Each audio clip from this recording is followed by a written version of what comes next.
Hello mga sis! So today's video ay nandito ako ngayon sa Ilagan dahil mayroong birthday at pinyag na mga magkaganap dito.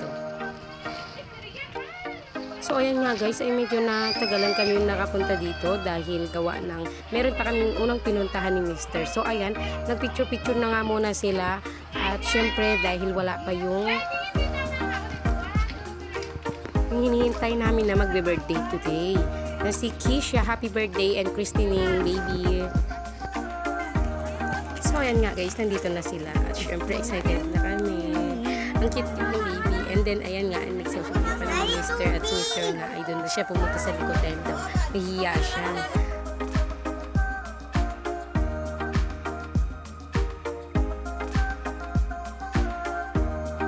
So ayan nga guys, ito yung eksena ngayon dito. Merong mga naglalaro yung mga bata at syempre dahil merong clown ay mas lalong masaya yung mga bata. So ayan nga, nag-e-enjoy nga lahat, pati ako nag-e-enjoy syempre, di ba? Ayan nga, at nag-video ako dahil gusto kong kunan yung memories na magaganda tulad nito.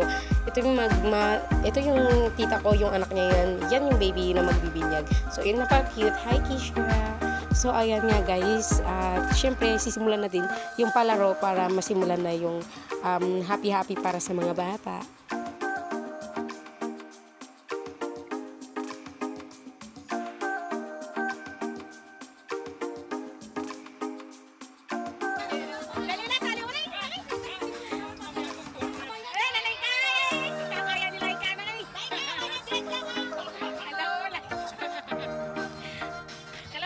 Hello, si Keisha. Ayan.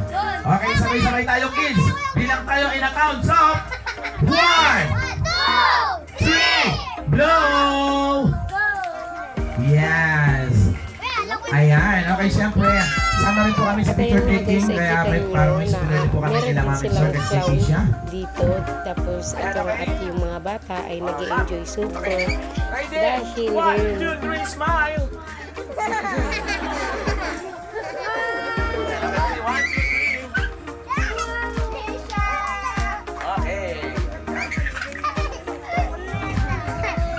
Alright. Siyempre kids, eto na. Magla-last game na kami, ha? Last game na tayo. Sino sa inyo dito nakakaalam na larong hide and seek? Sa Tagalog? Taguan. Binigyan kami dito ng 500 ng mami ni Keisha.